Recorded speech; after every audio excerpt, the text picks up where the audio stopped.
हम देखते हैं रोज पूछ रही होती है, क्या तुम प्रिंस चार्टिस के साथी हो, है ना? वो कहता है, तुम कैसे जानती हो?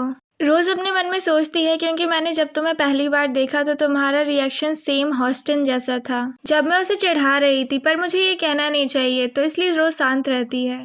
और दूसरी चीज, पहले ही नजर में समझ में आ रहा है कि जो वो क्लोथ्स पहने हुए हैं वो प्रोफेशनल टेलर से सिले हुए हैं, लेकिन कपड़ों की जो स्टाइल है वो लग्जरियस एरिस्टोक्रेट्स जैसी नहीं है, वो नॉर्मल गवर्नमेंट अटायर जैसा लगता है देखने में। और इनके कपड़े से ही डिसाइड हो रहा है कि ये कितने प्रीशियस मटेरियल से बना हुआ है। ये औरा बुटीक का है जो इंपीरियल पैलेस के लिए वर्क करती है और ये टॉप ऑफिशियल्स पहनते हैं। और सबसे मेन चीज़ ये है कि अभी मुझे 2 ही दिन हुए हैं जब से मैं चार्टिस्ट की पर्सनल मेट बनी हुई हूँ। वो पर्सन कहता है, सॉरी अगर मैंने आपको परेशान किया हो तो।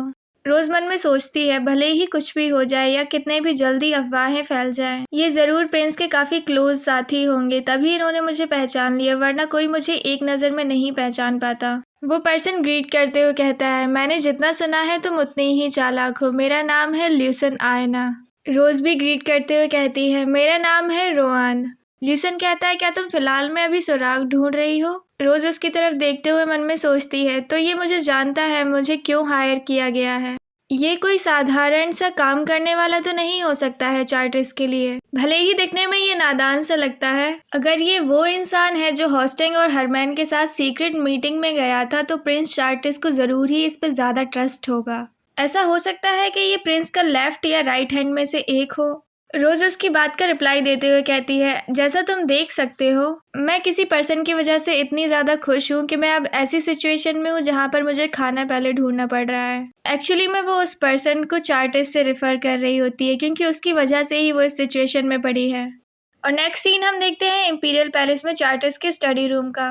ल्यूसन ग्रीट करते हुए कहता है, योर हाइनेस, जैसे आपने कमांड किया था मैं आपकी पर्सनल मेड को घर पर ले आया हूँ। रोज भी उसके साथ ग्रीट कर रही होती है चार्टिस्ट को।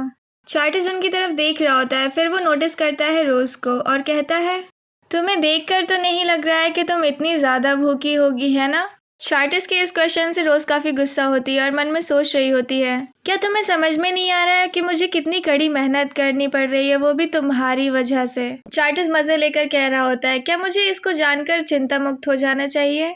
रोज काफी गुस्से में कहती है, ये काफी इम्पोर्टेंट होता है जानवरों के लिए फूड पहले से जमा करके रखना जब सर्दी आने लगती है। चार्टिस्ट रिप्लाई करते हुए कहता है, अच्छा ऐसा है क्या? मुझे तुम्हें देखकर एक छोटे से जानवर की याद आ गई वैसे। रोज उसकी बातें सुनकर और भी ज्यादा गुस्से में आ जाती है। वहीं पर ल्यूसन काफी सरप्राइज होता है, क्योंकि वो हिज हाइनेस से बात कर रही होती है ऐसी तरीके से। ल्यूसन उससे फुसफुसाते हुए कहता है, हिज हाइनेस ने कहा था ना कि वो तुम्हें लेटर दिखाएंगे। चार्टिस्ट अपनी चेयर से उठता है। रोज और ल्यूसन काफी डिस्टेंस पर खड़े होते हैं उससे। चार्टिस्ट जाकर अपनी बुक्स में देखने लगता है उस लेटर को। वो रोज के बताए हुए इंस्ट्रक्शन से ही उसको ढूंढता है। 3rd कंपार्टमेंट में डेस्क की राइट की तरफ ईगल स्टैचू के पीछे। रोज का कहना सही था, चार्टिस्ट ने उसको वहीं पर रखा होता है। चार्टिस्ट पेपर के बीच से निकालता है उसको। चार्टिस्ट वो लेटर निकालकर अपनी बुक से रोज को दे देता है। रोज उस एनवलप को हटाकर उसमें से लेटर निकालती है और उसको पढ़ने लगती है। उसमें लिखा होता है, इस एम्पायर के मून जिसको मैं काफी चाहती हूँ, आप बिल्कुल उस चांद की तरह है जो हर रात मेरी खिड़की के बाहर दिखता है, इतना सुंदर और खूबसूरत। रोज कहती है, एक लव लेटर, और इसमें फैमिली का एम्बलम भी है, ये तो जरूर काउंट एल्मर्ट्स का होगा। रोज कहती है, योर हाइनेस ये तो। तभी चार्टिस्ट कहता है, तुम इसको पहचान चुकी होगी, इस पर जादू किया गया है, तभी ये ऐसा लिखा हुआ है। रोज सरप्राइज हो जाती है, जादू किया गया है, वो भी रॉयल्टी ऑफ कार्टिजन के ऊपर। चार्टिस्ट एक्सप्लेन करते हुए कहता है, ये एक ऐसा मेथड है जो एम्पायर में पहले यूज किया जाता था लेटर एक्सचेंज करने के लिए, जो बिशुटियंस के गुप्तचरों से बच सके। और ये जादू करना सिर्फ रॉयल्टी के लिए ही परमिट था, तो इसे लीगली अथॉरिटीज कह सकते हैं। चार्टिस्ट अपनी रिंग का यूज करता है। तभी रोज सोचती है, तो ये कहना चाहते हैं कि जो इंपीरियल लॉज में कार्टिजन एम्पायर में जादू करना मना है, वो सिर्फ बाकी लोगों के लिए है, रॉयल्टी के लिए नहीं है। चार्टिस्ट अपनी रॉयल इंपीरियल फैमिली की सील से उसको अनकवर कर देता है। रोज कहती है, इसके सारे कंटेंट ही चेंज हो गए।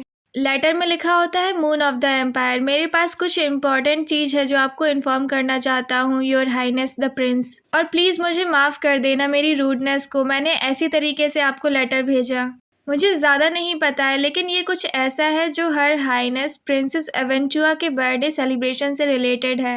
और आप प्लीज़ गोल्डन चैलिस को अवॉइड करें। मेरी मेड को ऑर्डर दिया गया है दोनों कप को बदलने का उस सेरेमनी के दिन। ये पढ़ने के बाद रोज़ अपने मन में सोचने लगती है, एक बर्थडे सेलिब्रेशन, दोनों प्रिंस के कप और एक मेड जिसको ऑर्डर दिया गया है। ये तो वही सेम साजिश है जिसके बारे में मैंने सुना था। लेकिन फिर भी मुझे ऐसा क्यों लग रहा है कि कुछ बुरा होने वाला है। लेकिन फिर भी जो बातें मैंने भूतों से सुनी थी वो साजिश करने वाले रात में थे। उन्हें किसी ट्रिक या किसी मेथड की जरूरत नहीं थी और हर हाल में बचने के लिए वो अपना सीक्रेट रखना चाहते थे ये बात। लेकिन फिर भी काउंट एल्मेट की मेड के बारे में अभी तक कैसे नहीं पता चला। क्या जिस इंसान ने इतनी सारी मेहनत की है वो भी छुपे हुए वो एक मिस्टेक कर देगा इतनी आसानी से। रोज इतना सब कुछ सोचने के बाद लेटर को देखकर कहती है, पहले तो मैं एक प्रेडिक्शन करना चाहती हूँ। रोज कहती है, आपने इतना तो पहले से ही गैस कर लिया होगा कि गोल्डन चैलिस जिसके बारे में काउंट रेफर कर रहे हैं वो दोनों कप होंगे जो योर हाइनेस और हिज हाइनेस के लिए होंगे, और जो क्राउन प्रिंस हैं वो पवित्र कप का इस्तेमाल करेंगे। और दोनों ही चैलिस में से एक चैलिस में his highness the crown prince के में पॉइजन होगा। और अगर बैंकेट वाले दिन दोनों कप बदल जाते हैं तो जिस कप में जहर होगा वो आपका हो जाएगा, your highness. The Carthaginian imperial family जिनके ऊपर एक जनरेशनल कर्ज है वो हमेशा से ही एक सेरेमनी आयोजित करते आ रहे हैं। हमेशा 10 सालों में एक बार इम्पीरियल फैमिली के बर्थडे के दिन एक कप होता है सोने का जिसको ग्रेप वाइन से भरा जाता है और वो सिंबलाइज करता है इंटरनल इम्पीरियल अथॉरिटीज और उसको एम्परर खुद ब्लेस्ड करते हैं। उस कप को वो रॉयल इम्पीरियल इंसान पीता है जिसके पास राइट होता है कि वो थ्रोन पर बैठेगा। और इस सेरेमनी में लोग उसकी स्वास्थ्य और समृद्धि के लिए प्रे करते हैं कार्टिजन इम्पीरियल फैमिली के लिए। और कार्टिजन में रॉयल्टी को गॉड के समान माना जाता है, और अगर दूसरे वर्ड में कहें तो गोल्डन चलाइज रिचुअल को कोई इंटरफेयर नहीं कर सकता है, ये एक अपराध के जैसा होगा।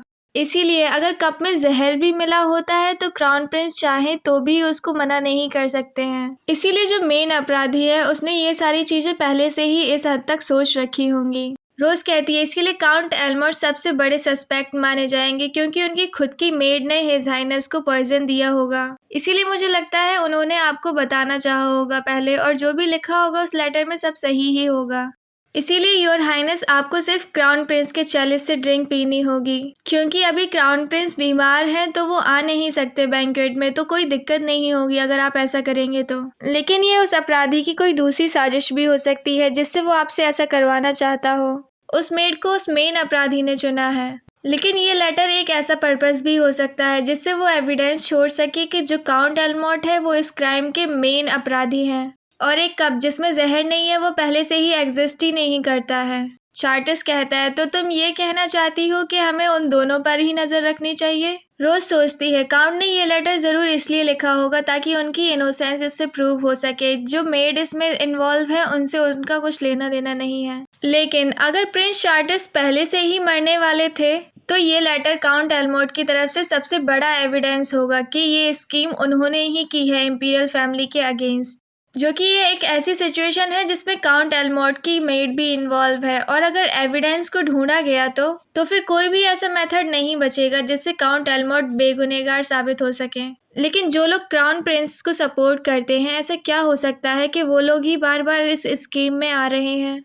लेकिन अब मैं इसके बारे में सोचती हूँ तो एक और ऐसा मामला है जो मेरी जिज्ञासा को जगा रहा है। रोज कहती है, योर हाइनेस ये काफी अजीब हो सकता है पर क्या मैं आपसे कुछ पूछ सकती हूँ। चार्टिस कहता है ठीक है। रोज कहती है वो इंसान कौन होगा जिसके पास एवोरी ऑफ मूरा होगी। चार्टिस काफी सरप्राइज हो जाता है रोज के इस क्वेश्चन से और कहता है, क्या जादू करने से लोग इतना सब कुछ भी पता लगा सकते हैं। हमें थोड़े पुराने मोमेंट्स दिखाए जाते हैं चार्टिस की मेमोरी से, जहाँ पर हम देख रहे होते हैं कोई कहता है, मैंने सुना है कि हिज हाइनेस फिर से बेहोश हो गए। और इस बार उनके मोमेंट्स काफ़ी ज़्यादा देखे जाएंगे और उनको हिलने से बिल्कुल मना किया जाएगा। तभी कोई कहता है हमें ये देखना होगा कि प्रिंस चार्टिस क्या डिसाइड करते हैं। अब वो कौन पर्सन होगा जो इस बार गोल्डन ब्लेसिंग को रिसीव करेगा और उसके बदले में कर्ज को लेगा और उसको मरना भी पड़ेगा। तभी चार्टिस के भाई कह रहे होते हैं, नहीं ऐसा नहीं है, तुम्हें ये करने की ज़रूरत नहीं है, ये तुम्हारी गलती नहीं है। और प्रेजेंट का सीन हमें दिखाया जाता है जहाँ पर चार्टिस कहता है, अब मेरे पास है एवोरी ऑफ मूरा। हरमन ने इसको खरीदा था और अब मैं इसको खुद दूंगा अपने भाई को। और इतना सब बताने के बाद चार्टिस शांत हो जाता है। तभी रोज मन में सोचती है, मेरा गैस बिल्कुल सही था। मैं चार्टिस की जान नहीं बचा सकती हूँ ऐसे, क्योंकि इससे पॉलिटिकल लैंडस्केप और कार्टिजन एम्पायर के जो राइवल है इस बार, इनमें काफ़ी चेंज आ जाएगा। अभी सिचुएशन काफ़ी नाजुक है, बट मैं इसे कैसे बता सकती हूँ। कार्टिस के देखने का नज़रिया बिल्कुल सिमिलर है मेरे जैसा, जैसे मैं कोर्ट और अपनी फैमिली को देखती हूँ, अपने प्यारे लोगों को। चार्टिस कार्टिजन, हम में एक ही कनेक्शन है कि हम दोनों ही जीना चाहते हैं। रोज मन में सोच रही होती है, ज्यादा कुछ अच्छा पता भी नहीं चलेगा अगर मैं जान भी जाऊं कि वो अंदर क्या सोचता है अपने मन में। ल्यूसन कहता है अगर मेड ही प्रॉब्लम है तो अगर हम उसको पकड़ लेंगे तो फिर प्रॉब्लम नहीं रहेगी, है ना। रोज कहती है नहीं, ज्यादा चांसेस हैं अगर हमने उसको ढूंढा तो वो मेड को मार देंगे। हमारा मेन फोकस अभी उस मेन कल्प्रिट के ऊपर होना चाहिए जिसने ये सब प्लान किया है, ना कि किसी और के ऊपर। रोज मन में सोचती है आइवरी जो क्राउन प्रिंस की जान बचाएगी और दूसरी तरफ पॉइजन वाइन जो प्रिंस चार्टिस की जान लेगी। जितनी भी सारी पॉसिबिलिटीज हो रही है वो एक ही तरफ डायरेक्शन में जा रही है कि सारे बेनिफिट्स क्राउन प्रिंस को होंगे। ये जितनी भी सारी चीजें हैं एक आखिरकार कोइंसिडेंस तो नहीं हो सकता है। रोज कहती है योर हाइनेस, मेरी आपसे एक रिक्वेस्ट है, आप एक सीक्रेट लेटर भेजिए काउंट एलमोट को। उसमें आप ये लिखें कि उस मेड के बारे में पता करें जिसको ऑर्डर मिले हैं कि प्रिंसेस एवेंचुआ के बर्थडे सेलिब्रेशन पे ये सब चीज़ें करें।